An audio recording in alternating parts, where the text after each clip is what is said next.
Lieutenant Sarah Chun had always been different. Growing up in a small town in Oregon, she was the girl who climbed the highest trees, ran the fastest miles, and never backed down from a challenge. Her father, a Marine Corps veteran, taught her that strength came from within, not from the opinions of others. Her mother, a nurse, showed her that healing and helping others required both compassion and steel resolve. When Sarah announced her intention to join the Navy and pursue special operations, the reactions were mixed. Her high school counselor suggested she consider more suitable career paths. Some classmates laughed. Even her own uncle shook his head and muttered something about knowing her place. But Sarah's parents stood behind her completely. "If this is what you want," her father said, "then you work harder than everyone else, and you prove them wrong." Sarah took those words to heart. She graduated from the Naval Academy with honors, excelling in both academics and physical training. Her instructors noted her exceptional leadership abilities and her refusal to quit, even when pushed beyond normal limits. She was always the first to volunteer for the most challenging assignments and the last to leave the training grounds. During her initial naval service, Sarah served on destroyers and cruisers, learning every aspect of naval operations. She studied tactics, navigation, and weapons systems with an intensity that impressed her commanding officers. More importantly, she observed how the most respected leaders operated. They didn't command through fear or intimidation, but through competence, fairness, and genuine care for their people. After 3 years of exemplary service, Sarah applied for the Special Warfare Combat Crewman Program. This was her pathway to working alongside Navy SEALs, even though women were not yet allowed in SEAL teams themselves. The application process was brutal.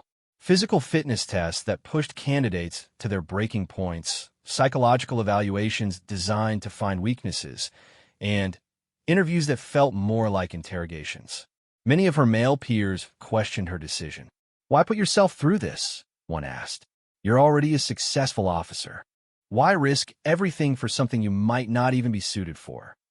Sarah's response was always the same: "Because I know I can do it, and because someone needs to prove it's possible." The training pipeline began at Naval Special Warfare Center in Coronado, California. From the moment Sarah stepped onto the base, she felt the weight of hundreds of eyes on her. She was one of only 2 women in her class, and the skepticism was palpable. Instructors watched her more closely. Fellow trainees questioned her presence, and she knew that any mistake would be magnified tenfold. The physical training was relentless. 4-mile runs in soft sand, ocean swims in frigid water, obstacle courses that tested every muscle and joint, and endless hours of conditioning designed to break the weak and forge the strong. Sarah attacked each challenge with methodical determination. When others struggled, she helped them. When she struggled, she pushed through alone, knowing that asking for help would be seen as weakness. During the notorious Hell Week portion of training, Sarah faced her greatest test. 5.5 days of continuous training with minimal sleep, designed to push candidates beyond their physical and mental limits. Many strong men quit during this phase, ringing the brass bell that signified surrender. The instructors seemed particularly interested in seeing if Sarah would be among them. On the 3rd day, during a particularly brutal surf exercise in near-freezing water, one of the male trainees began showing signs of hypothermia. The instructors were focused on another group, and Sarah realized the trainee was in real danger. Without hesitation, she swam to him and helped him stay conscious and moving until the instructors could provide medical attention. Later, one of the senior instructors pulled her aside. "That was good work out there, Chun, but don't think it changes anything. You still have to prove you belong here every single day." Sarah nodded. She hadn't expected anything different. The academic portion of training was equally demanding. Navigation, small unit tactics, weapons systems, communication protocols, and medical training that could mean the difference between life and death in the field. Sarah excelled in every area, often scoring at the top of her class. Her ability to remain calm under pressure and think clearly in chaotic situations impressed even her harshest critics. But it was during the leadership exercises that Sarah truly began to distinguish herself. When placed in charge of training scenarios, she displayed an intuitive understanding of how to motivate and coordinate her team members. She identified each person's strengths and positioned them accordingly. She made quick, sound decisions under pressure. Most importantly, she never asked anyone to do something she wouldn't do herself. One particular exercise involved a simulated hostage rescue scenario. Sarah's team was tasked with infiltrating a mock building, neutralizing threats, and extracting civilians without casualties. The exercise was designed to test not just tactical skills, but the ability to adapt when plans went wrong. Everything that could go wrong did go wrong. Equipment malfunctioned, team members were injured by the scenario controllers, and the layout of the building was different from their intelligence briefings. Lesser leaders might have panicked or stuck rigidly to an obsolete plan. Sarah adapted on the fly. She repositioned her team, improvised solutions to equipment problems, and successfully completed the mission with 0 civilian casualties and minimal team injuries. The evaluating instructors later called it one of the best leadership performances they had witnessed in years. Word of Sarah's abilities began to spread throughout the special operations community.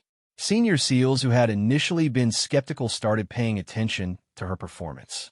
Some began quietly rooting for her success, recognizing that her presence was pushing everyone to perform better. However, not everyone was pleased with Sarah's progress. A small but vocal group of traditionalists believed that women had no place in special operations, regardless of their capabilities. They viewed her success as a threat to their way of life and began looking for ways to undermine her advancement. The situation came to a head during an inter-service training exercise involving multiple special operations units. Sarah was one of the few non-SEALs invited to participate, a recognition of her growing reputation. The exercise would involve some of the most elite warriors in the American military, and Sarah knew that her performance would be scrutinized by hundreds of experienced special operators. As she prepared for what would become the defining moment of her career, Sarah reflected on her journey. Every challenge, every doubt, every moment of adversity had brought her to this point. She thought of her father's words about proving them wrong, and her mother's lessons about helping others through strength and compassion. Sarah had no idea that this exercise would test her in ways she never imagined, or that it would ultimately lead to a confrontation that would change not just her own life, but the entire culture of naval special operations. She was about to face the ultimate test of everything she had learned about leadership, courage, and standing up for what was right, even when the odds seemed impossibly stacked against her. The multi-service special operations exercise was scheduled to take place at the Naval Amphibious Base in Little Creek, Virginia. Units from across the military would participate: Navy SEALs, Army Rangers, Marine Force Reconnaissance, Air Force Pararescue, and select personnel from various support specialties. The exercise, codenamed Trident Strike, was designed to test inter-service cooperation and advanced tactical capabilities. Sarah arrived at Little Creek 3 days before the exercise began. The base buzzed with activity as elite units set up their equipment and prepared for what promised to be one of the most challenging training scenarios any of them had faced. The exercise would simulate a complex hostage rescue operation in a hostile urban environment, requiring precise coordination between different military branches with varying operational philosophies. From the moment she stepped off the transport, Sarah could feel the attention. Word had spread about the female officer who had excelled in special operations training. Some looks were curious, others skeptical, and a few openly hostile. She had learned to ignore such reactions, focusing instead on her preparation and mission objectives. The first briefing took place in a large amphitheater filled with approximately 300 special operations personnel. Sarah found a seat toward the middle, noting that she was one of only 4 women present and the only one from the naval special warfare community. The commanding officer, a decorated Navy SEAL captain named Morrison, outlined the exercise parameters and objectives. The scenario involved a terrorist organization holding American civilians in a multi-building complex. Intelligence indicated multiple hostiles with advanced weaponry, improvised explosive devices, and a willingness to execute hostages if they detected rescue attempts. The exercise would test everything from initial reconnaissance to final extraction, with evaluation teams scoring performance based on mission success, tactical innovation, and team coordination. After the briefing, participants were divided into mixed service teams. Sarah found herself assigned to Team 7, which included SEALs, Rangers, and Marines. The team leader was Senior Chief Petty Officer Marcus Rodriguez, a SEAL with over 15 years of experience and a reputation for excellence. Sarah was designated as the intelligence and planning specialist, responsible for analyzing enemy movements and developing tactical approaches. During the initial team meeting, Sarah sensed some hesitation from her teammates. They were professional and respectful, but she could feel them evaluating her, wondering if she would be an asset or a liability. She understood their concerns. In special operations, trust wasn't given freely. It had to be earned through demonstrated competence under pressure. The first phase of the exercise involved reconnaissance and planning. Teams had 48 hours to observe the target area, develop intelligence, and formulate their assault plans. Sarah threw herself into the work with characteristic intensity. She analyzed building layouts, studied guard rotations, and identified potential entry and exit routes. Her attention to detail and tactical insights quickly impressed her teammates. "She's sharp," she overheard one of the Rangers tell Rodriguez. "Really sees the angles." However, not everyone was pleased with Sarah's presence. A group of SEALs from Team 3, led by a senior petty officer named Jake Morrison, the captain's nephew, had made it clear they believed women didn't belong in special operations. They made snide comments within earshot, questioned her qualifications loudly in the dining facility, and generally tried to create a hostile environment. "This isn't about discrimination," Morrison argued to anyone who would listen. "It's about maintaining standards. Special operations is no place for social experiments." Sarah ignored the harassment, focusing on her work and her team. She knew that responding would only escalate the situation and potentially undermine her mission performance. Her teammates noticed her professionalism under pressure and began to respect her more with each passing day. On the second day of reconnaissance, Sarah identified a critical flaw in the enemy's defensive positioning. While studying surveillance footage, she noticed that guards consistently left one section of the building's roof access unmonitored for exactly 7 minutes during each shift change. It was a small window, but it could provide the opportunity for a successful infiltration. When she presented her findings to the team, Rodriguez was impressed. "Outstanding work, Chun. This could be exactly what we need." The other team members agreed, and they began developing their assault plan around Sarah's discovery. However, word of her tactical insight reached the other teams, including Morrison's group. Rather than acknowledging good intelligence work, Morrison's reaction was bitter. "Lucky guess," he told his teammates. "Probably just saw something obvious that everyone else missed because they were focused on real tactical problems." As the exercise preparation continued, the tension between different factions became more apparent. Some personnel genuinely supported Sarah and recognized her abilities. Others remained skeptical but professional.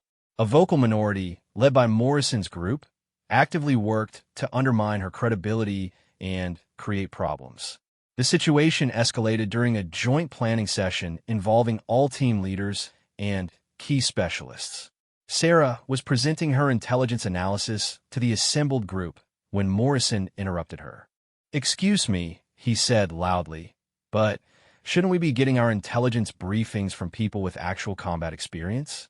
No offense, but I don't think theoretical knowledge is sufficient for this kind of operation." The room fell silent. Everyone present knew that Morrison was challenging not just Sarah's analysis, but her right to be there at all. Senior Chief Rodriguez started to respond, but Sarah raised her hand slightly, indicating she would handle it herself. "You're right that combat experience is valuable," Sarah said calmly. "But intelligence analysis isn't about who's fired the most rounds or kicked down the most doors. It's about accurately assessing threats, identifying vulnerabilities, and providing actionable information that keeps operators alive and mission successful. My analysis is based on 60 hours of surveillance data, architectural blueprints, and documented enemy behavioral patterns. If you have specific concerns about my conclusions, I'm happy to address them." Morrison's face reddened, but he couldn't formulate a substantive response to her professional challenge. Several other participants nodded approvingly at Sarah's handling of the confrontation. She had stood her ground without being defensive or emotional, addressing the substance of his challenge rather than taking personal offense. After the meeting, Captain Morrison, the exercise commander, approached Sarah privately. "Good job in there," he said. "You handled that exactly right. Professional, factual, focused on the mission. That's the kind of leadership we need more of." But the confrontation had consequences. Morrison's group became more determined to prove that Sarah didn't belong. They began spreading rumors about her qualifications, questioning her training background, and suggesting that she was receiving preferential treatment because of her gender.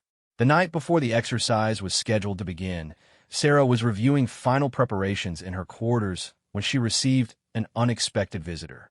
Command Master Chief Patricia Williams, one of the most senior enlisted personnel at the base, knocked on her door.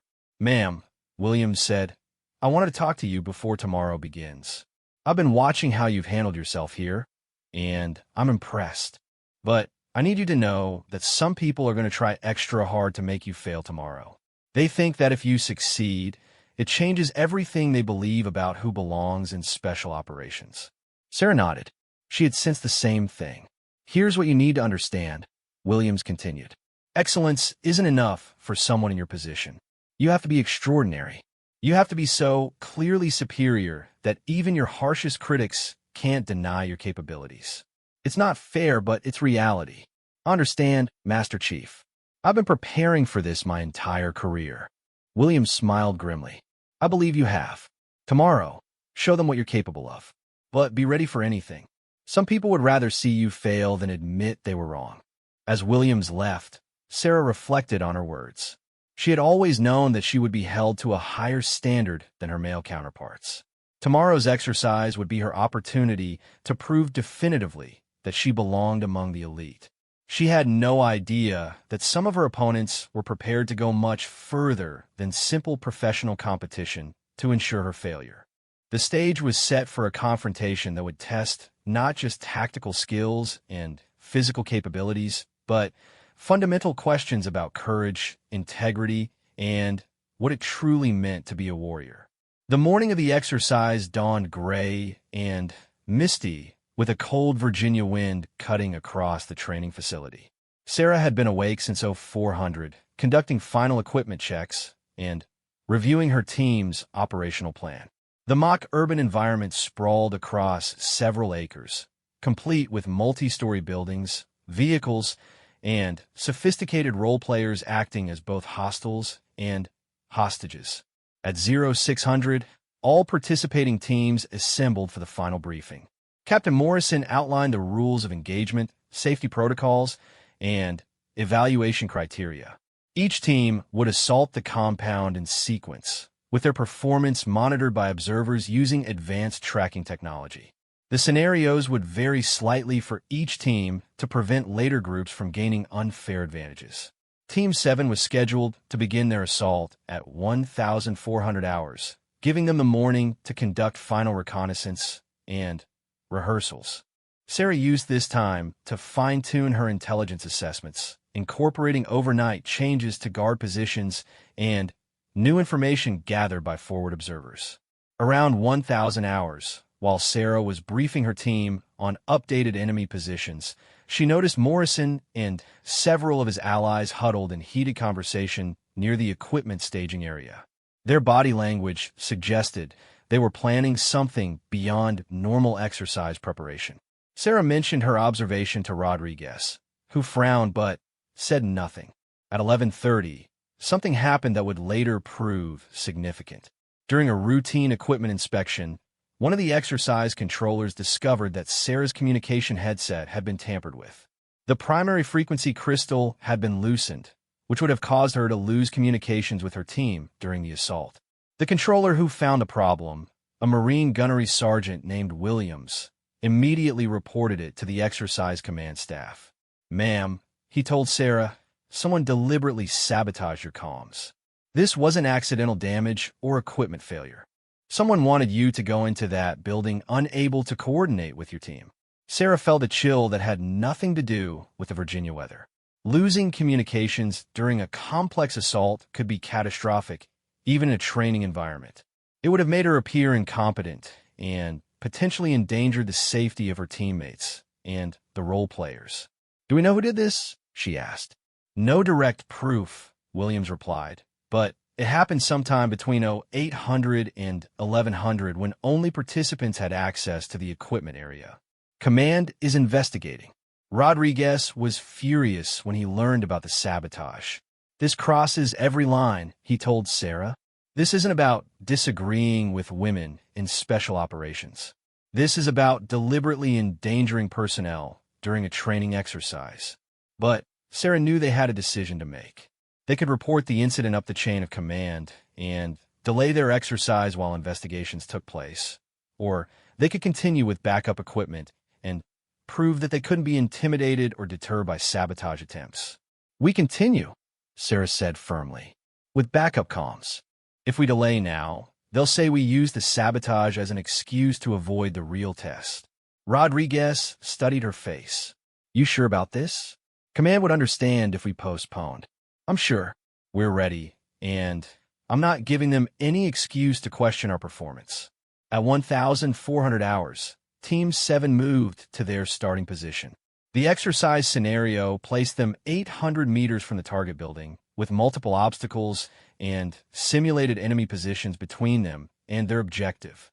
Sarah's role was to coordinate intelligence updates and guide the team through the most effective infiltration route.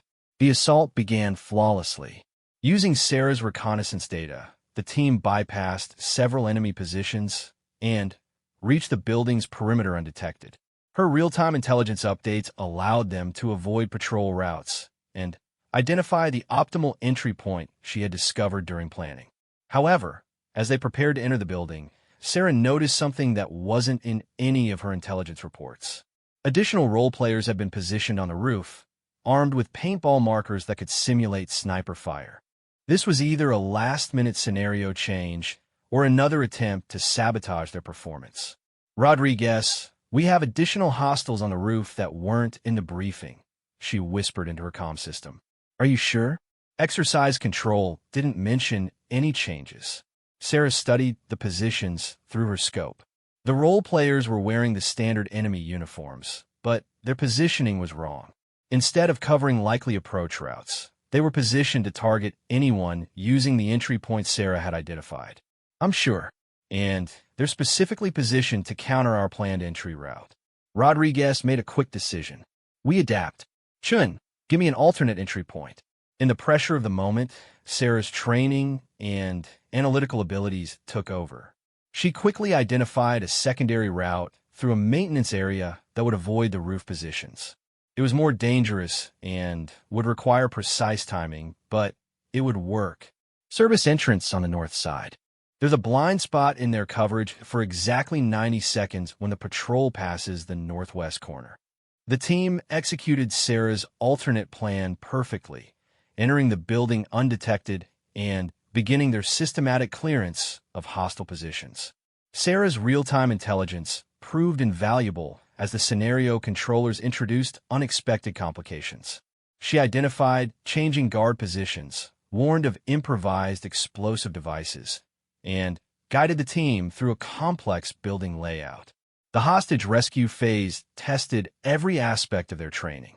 The team had to neutralize multiple hostiles while ensuring the safety of civilian role players. Sarah's ability to coordinate information from multiple team members and provide clear, actionable intelligence was crucial to their success.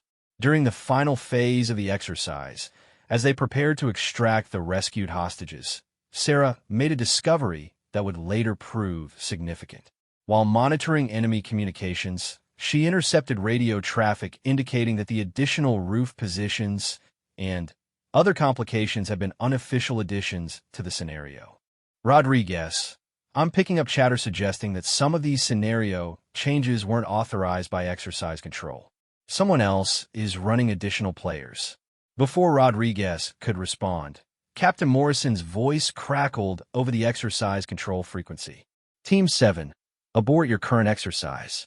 Return to starting positions immediately. Rodriguez keyed his microphone. Exercise control. Team 7 requesting clarification. We have successfully completed primary objectives and are in extraction phase.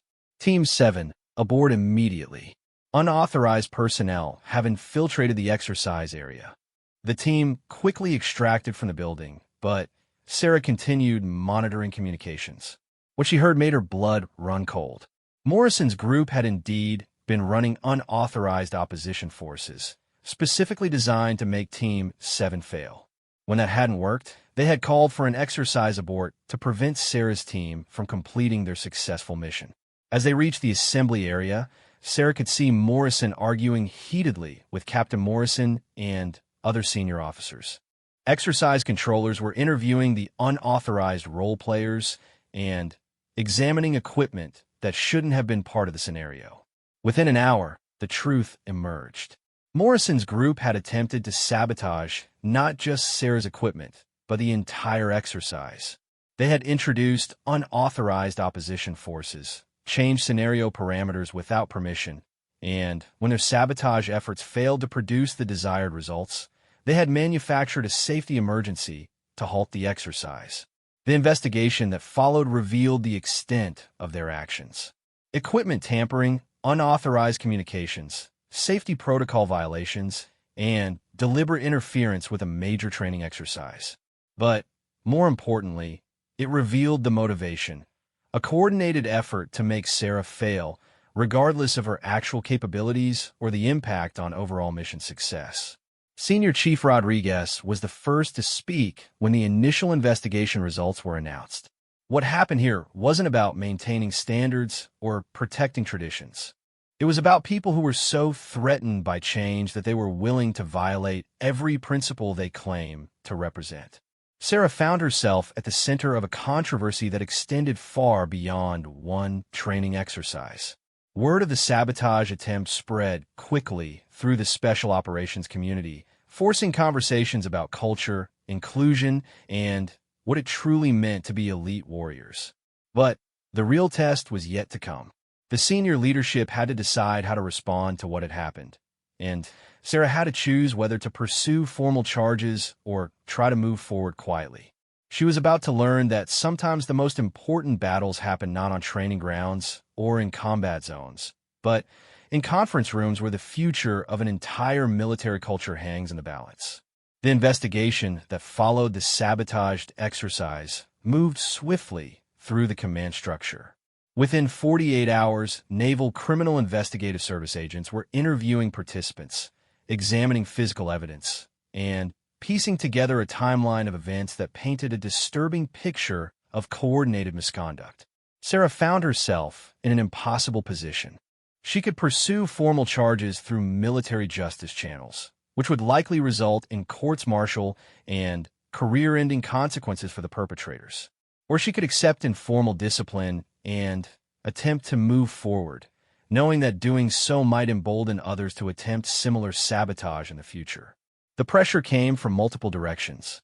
Some senior officers urged her to think about the bigger picture and avoid a scandal that could damage the reputation of naval special operations. Others insisted that she had an obligation to pursue justice, both for herself and for future women who might face similar treatment. Captain Morrison, the exercise commander, not the saboteur, called Sarah to his office 3 days after the incident. His desk was covered with investigation reports, witness statements, and legal documents. His expression was grim. Lieutenant Shun, I want you to know that what happened during this exercise is completely unacceptable. The individuals involved have violated not just military regulations, but the fundamental values that define who we are as special operations professionals. Sarah waited for him to continue, sensing that more was coming. However, Morrison continued, I also need you to understand the broader implications of how we proceed. Formal charges will result in a very public court-martial, media attention, congressional inquiries, and intense scrutiny of our entire community. Some people believe that would do more harm than good. What do you believe, sir? Sarah asked. Morrison was quiet for a long moment. I believe that excellence without integrity is worthless. These men violated their oaths, endangered personnel, and brought dishonor to the teams they represent. But I also believe that you're the person who gets to decide how to respond. Sarah had already given this considerable thought. Sir, what message does it send if we handle this quietly? What does it tell the next woman who wants to serve in special operations? What does it tell the men who did this? That's exactly why this decision has to be yours, Morrison replied. Whatever you decide, this command will support you completely. Over the weekend, Sarah received an unexpected visitor at her temporary quarters. Command Master Chief Williams knocked on her door early Saturday morning, carrying 2 cups of coffee and a serious expression. Ma'am, I hope you don't mind the intrusion, but I wanted to share something with you before you make your final decision about pressing charges. Sarah invited her in, grateful for the coffee and the company.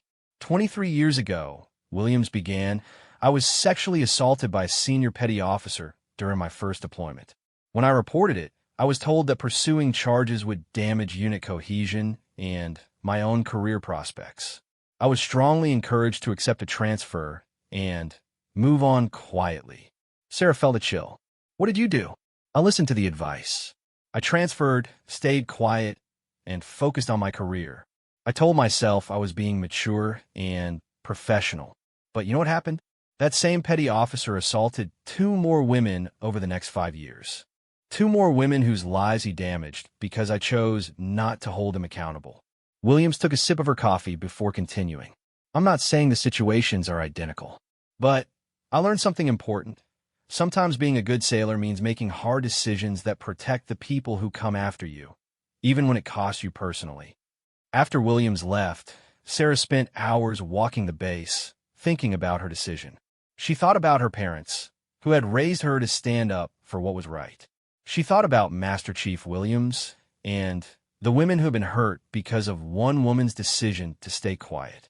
She thought about future women who might want to serve in special operations. By Sunday evening, she had made her decision. Monday morning, Sarah requested a meeting with Captain Morrison. When she walked into his office, she was accompanied by the base legal officer, signaling her intentions before she spoke. Sir, I want to pursue formal charges against all personnel involved in the sabotage attempt. Courts-martial, if warranted. Full investigation, regardless of the consequences. Morrison nodded slowly. Are you certain? Once we start down this path, there's no going back.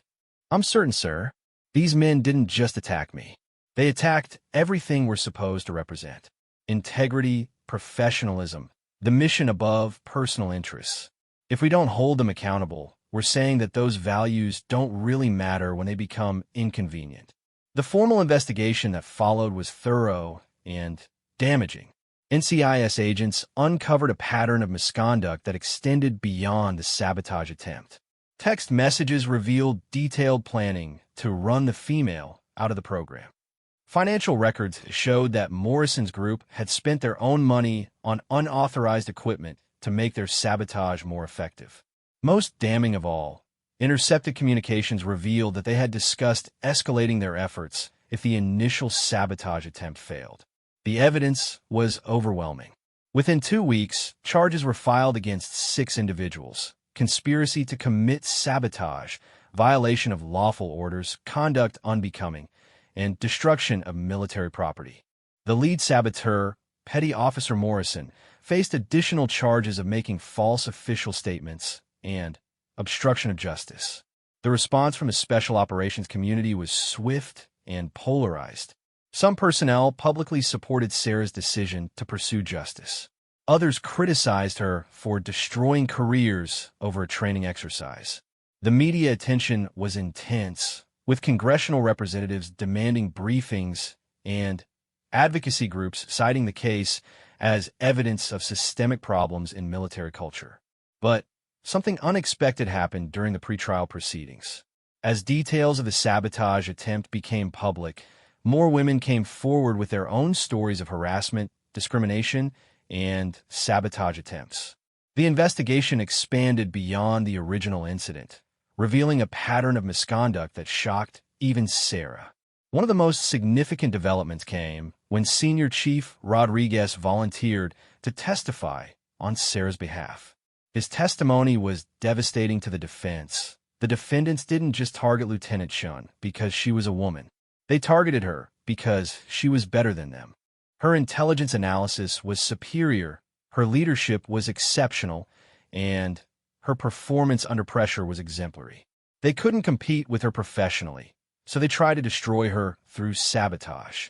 Rodriguez's testimony carried enormous weight because of his reputation and experience. When one of the most respected SEALs in the Navy testified that Sarah was not just qualified, but exceptional, it undermined every argument about standards and capabilities. The turning point came during Morrison's court-martial.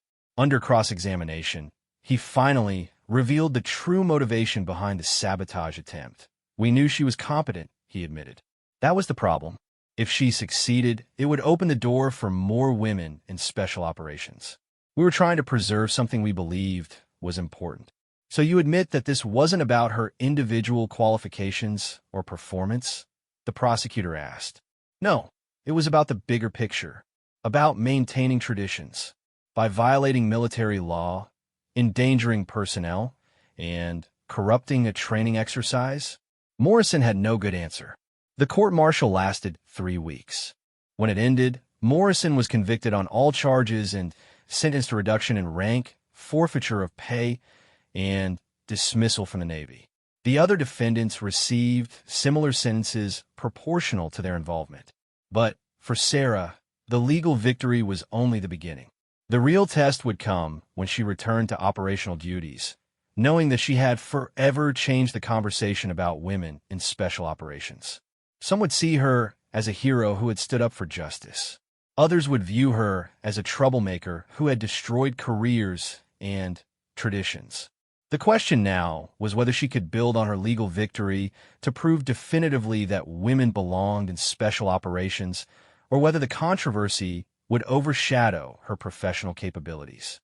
She was about to discover that winning in court was easier than winning hearts and minds in a community that prized tradition above almost everything else. 6 months after the courts-martial concluded, Sarah received orders that would define the rest of her career. She was assigned to Naval Special Warfare Development Group, the Navy's most elite counterterrorism unit. It was an assignment that should have been the culmination of any special operations professional's career, but Sarah knew it was also the ultimate test.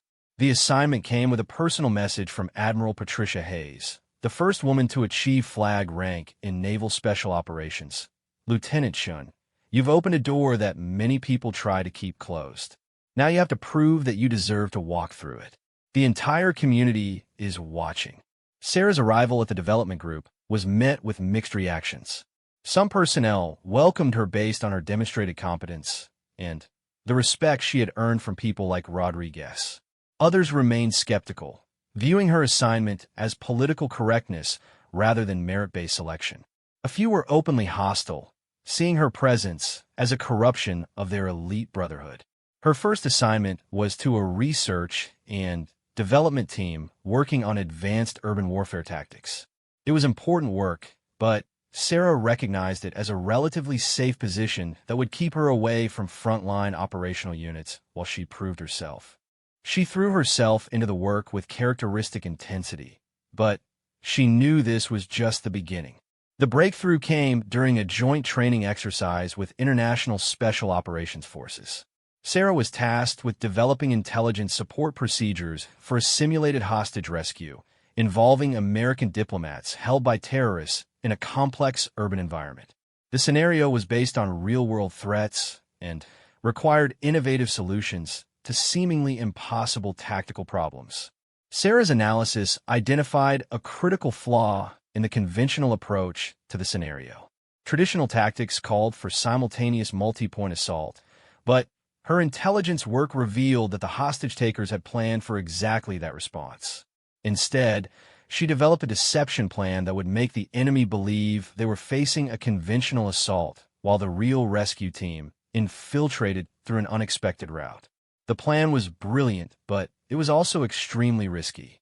If her intelligence analysis was wrong, or if the timing was off by even a few seconds, the entire operation would fail catastrophically. When she presented her proposal to the planning committee, the room fell silent. "Ma'am," said one of the senior SEALs, "that plan requires perfect execution and absolute trust in your intelligence assessment. There's no margin for error." "I understand," Sarah replied, "but the conventional approach has a near-zero probability of success based on the intelligence picture. This gives us a realistic chance of mission success with acceptable risk." The debate that followed was intense. Some planners supported Sarah's innovative approach, recognizing that desperate situations required creative solutions. Others argued that the risk was too high, especially for a training exercise. The final decision came from a unit commander, a veteran SEAL captain named David Chun, no relation to Sarah. "We're going to use Chin's plan," he announced. "But Lieutenant Chun will be the on-scene intelligence coordinator. If this works, she gets the credit. If it fails, she takes responsibility."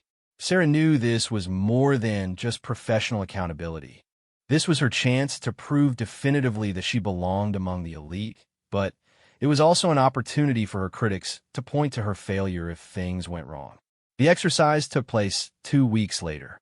12 of the world's most elite special operations units participated, including British SAS, German GSG-9, Israeli Sayeret Matkal, and American Delta Force, and SEAL Team 6. Sarah found herself coordinating intelligence for an operation that involved some of the most experienced warriors on the planet. The pressure was enormous. Every decision she made was scrutinized by operators who had conducted real-world missions in the most dangerous places on Earth. Any mistake in her intelligence assessment or timing calculations could result in simulated disaster and real-world embarrassment. As the operation began, Sarah's innovative plan unfolded exactly as she had predicted. The deception elements successfully drew enemy attention away from the real assault route. Her real-time intelligence updates allowed the assault teams to navigate through the complex urban environment without detection. Most critically, her analysis of enemy behavioral patterns proved accurate, enabling the rescue teams to neutralize threats and secure hostages without casualties. The exercise was a complete success. International observers called it one of the most innovative and expertly executed special operations scenarios they had witnessed. Sarah's intelligence work was praised by units that rarely complimented anyone outside their own organizations. But the most significant moment came during the after-action review. Captain Chun stood before the assembled special operations personnel and delivered an assessment that would be remembered for years. "Ladies and gentlemen, what we witnessed today was not just successful mission planning and execution. We witnessed the future of special operations." Lieutenant Chun didn't succeed despite being a woman in a male-dominated field. She succeeded because she brought capabilities and perspectives that made all of us better. Her analysis was superior, her planning was innovative, and her performance under pressure was exemplary. He paused, looking directly at Sarah before continuing. "I've had the privilege of serving with some of the finest warriors this nation has ever produced. Lieutenant Chin belongs in that company, not because we lowered standards to include her, but because she raised her own standards to exceed ours." The applause that followed was genuine and sustained. But more importantly, Sarah could see the change in how people looked at her. The skepticism hadn't disappeared entirely, but it had been replaced by professional respect earned through demonstrated excellence. In the months that followed, Sarah's success opened doors for other women in special operations. The sabotage attempt that had been intended to destroy her career instead became a catalyst for positive change. New policies were implemented to prevent harassment and ensure fair evaluation of all personnel regardless of gender. Sarah eventually received assignment to an operational team, becoming one of the first women to serve in direct action special operations roles. Her success in that position led to command opportunities and ultimately to senior leadership positions where she could influence the culture and policies of the entire special operations community. The men who had tried to sabotage her career were forgotten, their names erased from the history of naval special operations. But Sarah's name was remembered as someone who had proven that excellence has no gender, and that the strength of special operations lies not in excluding qualified people, but in including the very best regardless of who they are. Years later, when young women approached Sarah for advice about pursuing careers in special operations, she always gave them the same counsel her father had given her: work harder than everyone else and prove them wrong. But remember that your success isn't just about you. It's about everyone who comes after you. Sarah's story became legendary within the special operations community, not because she was a woman who succeeded in a male-dominated field, but because she was a warrior who never compromised her integrity, never backed down from a challenge, and never forgot that true strength comes from lifting others up rather than tearing them down.